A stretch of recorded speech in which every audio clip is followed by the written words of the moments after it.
നമസ്കാരം. മലയാളി വാർത്ത ഇൻസൈഡിലേക്ക് സ്വാഗതം. കെ രാധാകൃഷ്ണൻ MP ആയതോടെ മന്ത്രിസ്ഥാനത്തേക്ക് നേതാക്കൾ കടിപിടി തുടങ്ങി. സച്ചിൻ ദേവിന് മന്ത്രി കസേര കൊടുക്കാൻ റിയാസ് പണി തുടങ്ങിയിരിക്കുകയാണ്. എന്നാൽ റിയാസിന്റെ പ്ലാൻ പൊളിക്കാൻ ഒരു കൂട്ടം നേതാക്കൾ രംഗത്ത്. SFIയിലൂടെ CPM നേതൃനിരയിലെത്തിയ സച്ചിന് പരിഗണന കൊടുക്കണം, ചെറുപ്പക്കാരൻ ആ കസേരയിലെത്തട്ടെ എന്ന് റിയാസ് പക്ഷം. എന്നാൽ സച്ചിനും ആരെയും കൂടി ഉണ്ടാക്കിവെച്ച പ്രശ്നങ്ങൾ പൊതുസമൂഹം മറന്നിട്ടില്ല. സച്ചിനെ അംഗീകരിക്കാൻ ആരും തയ്യാറാകില്ല എന്നും സച്ചിൻ ദേവിന് മന്ത്രി കസേര കൊടുത്താൽ അത് ജനങ്ങളെ വെല്ലുവിളിക്കുന്നതിന് തുല്യമാകുമെന്നും CPMലെ ഒരു കൂട്ടം നേതാക്കളുടെ വാദം. PV ശ്രീനിജനെ പിന്തുണച്ച് എറണാകുളം ലോബി. പക്ഷേ CPMലെ ഭൂരിപക്ഷത്തിനും കേളുവിനെ മന്ത്രിയാക്കാനാണ് താൽപര്യം. അങ്ങനെ മന്ത്രി കസേരയ്ക്ക് ചേരിതിരിഞ്ഞ അടിയാണ്. ആലത്തൂരിന്റെ MP ആയ മന്ത്രി കെ രാധാകൃഷ്ണൻ ദിവസങ്ങൾക്കുള്ളിൽ രാജിവെക്കും. MLA പദവിയും മന്ത്രിസ്ഥാനവും രാധാകൃഷ്ണൻ രാജിവെക്കുമ്പോൾ CPMന് നിയമസഭയിലേക്ക് സ്ഥാനാർത്ഥിയെയും പുതിയ മന്ത്രിയെയും കണ്ടെത്തേണ്ടതുണ്ട്.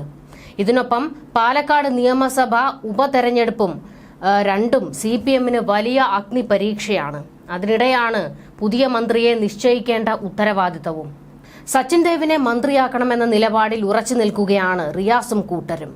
പക്ഷേ റിയാസിനെ തന്നെ സഹിക്കാൻ CPMലെ ഒരു പക്ഷം തയ്യാറല്ല. അതിന്റെ കൂടെയാണ് ഇനിയിപ്പോൾ റിയാസിന്റെ ശിങ്കിടിയെ താങ്ങാൻ നടക്കുന്നത്.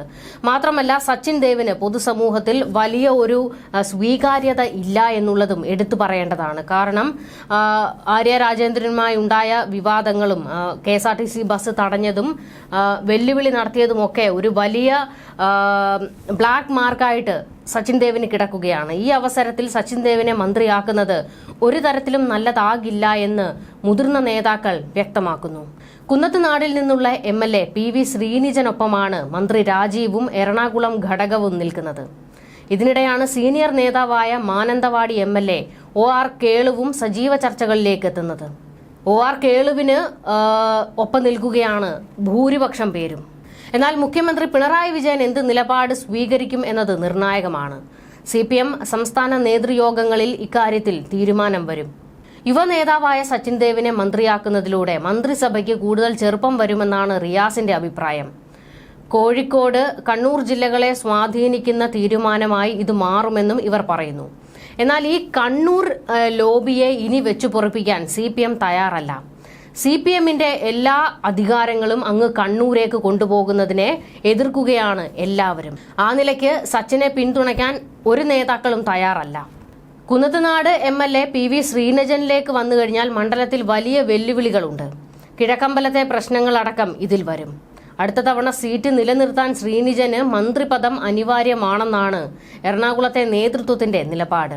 PV ശ്രീനിജൻ കാണിച്ച ഗുണ്ടായിസമൊക്കെ കേരളം കണ്ടതാണ്. കിറ്റക് സാബുവുമായിട്ടുള്ള വിവാദങ്ങളും എല്ലാം വലിയ പ്രതിസന്ധി തന്നെയാണ് ശ്രീനിജനെ സംബന്ധിച്ച്. മന്ത്രി P രാജീവും ശ്രീനിജനെയാണ് പിന്തുണച്ചുകൊണ്ടിരിക്കുന്നത്. എന്നാൽ ലോക്സഭാ തെരഞ്ഞെടുപ്പിലെ തിരിച്ചടികൾ മനസ്സിലാക്കി CPM തീരുമാനമെടുക്കേണ്ടതുണ്ടെന്ന നിലപാടിനും പ്രാമുഖ്യമുണ്ട്. ഇവർ ഇതോടെ കേളുവിനെയാണ് മന്ത്രിയായി ചൂണ്ടിക്കാണിക്കുന്നത്. വിവാദരഹിത പൊതുജീവിതമാണ് കേളുവിന്റെ കരുത്ത്.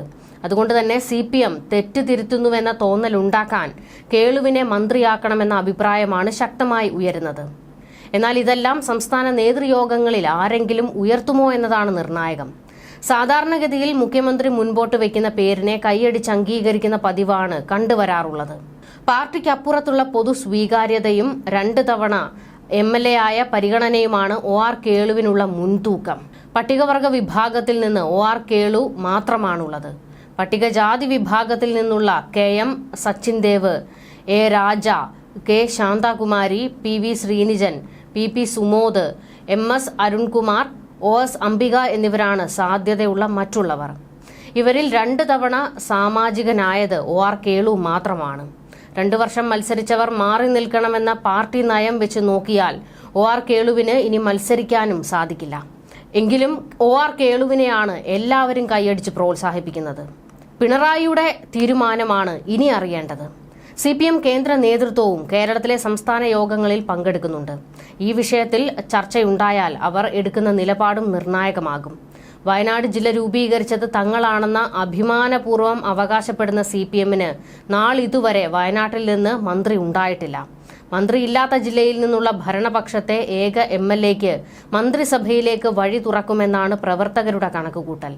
പട്ടിക വിഭാഗത്തിൽ നിന്നുള്ള ആൾക്കാകും മന്ത്രിസ്ഥാനം എന്നുറപ്പാണ്.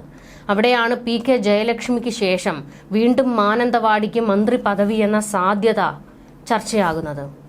മന്ത്രിയായിരുന്ന PK ജയലക്ഷ്മിയെ അട്ടിമറിച്ച് പട്ടികവർഗ സംവരണ മണ്ഡലത്തിൽ നിന്ന് നിയമസഭയിലെത്തിയ കേളു MLA പദവിയിൽ ഇത് 2ാം തവണയാണ്. ഭരണപരിചയവും ഉണ്ട്. 3 തവണ തിരുനെല്ലി പഞ്ചായത്തിലേക്കും 1 തവണ മാനന്തവാടി ബ്ലോക്ക് പഞ്ചായത്തിലേക്കും വിജയിച്ച കേളു തെരഞ്ഞെടുപ്പ് രംഗത്ത് പരാജയമറിയാത്ത നേതാവാണ്. CPM സംസ്ഥാന കമ്മിറ്റി അംഗവും ആദിവാസി ക്ഷേമ സമിതി സംസ്ഥാന പ്രസിഡന്റുമാണ്. CPM പ്രതിനിധികളിൽ പട്ടിക വിഭാഗത്തിൽ നിന്ന് നിയമസഭയിൽ 2ാമതും എത്തിയ ഏക MLAയും OR കേളുവാണ്. ആദിവാസി അധികാർ രാഷ്ട്രീയ മഞ്ച് അഖിലേന്ത്യാ കമ്മിറ്റി അംഗം, SC/ST നിയമസഭാ സമിതി ചെയർമാൻ തുടങ്ങിയ നിലകളിൽ പ്രവർത്തിച്ചു വരുന്ന കേളു 10 വർഷം തിരുനെല്ലി പഞ്ചായത്ത് പ്രസിഡന്റുമായിരുന്നു. അതുകൊണ്ട് തന്നെ കേളുവിനെ മന്ത്രിയായി കാണാനാണ് CPMലെ ഭൂരിഭാഗത്തിന്റെയും ആഗ്രഹം. ഇനിയിപ്പോൾ മരുമകൻ ഇതിന് ഇടങ്കോലിടുമോ എന്നതാണ് കണ്ടറിയേണ്ടത്. കാരണം മരുമകന്റെ ശിങ്കിടി സച്ചിൻ ദേവാണ്. സച്ചിൻ ദേവിന് അധികാര കസേര കൊടുക്കാനാണ് മരുമകൻ ആഗ്രഹം. മരുമകന്റെ ആഗ്രഹം അമ്മായിയപ്പൻ അങ്ങ് സമ്മതിച്ചു കൊടുത്താൽ സച്ചിൻ ദേവിന് നറുക്ക് വീണേക്കാം. എന്നാൽ സച്ചിൻ ദേവിനെ പിന്തുണയ്ക്കുന്നവർ പാർട്ടിയിലില്ല. അതുകൊണ്ട് തന്നെ OR കേളുവിനെയാണ് എല്ലാവരും ഉയർത്തി കാണിക്കുന്നത്. കാത്തിരുന്ന് കാണണം ഇനി മന്ത്രി കസേരയിലേക്ക് ആരെത്തും എന്നത്. ന്യൂസ് ഡെസ്ക് മലയാളി വാർത്ത ഇൻസൈഡ്.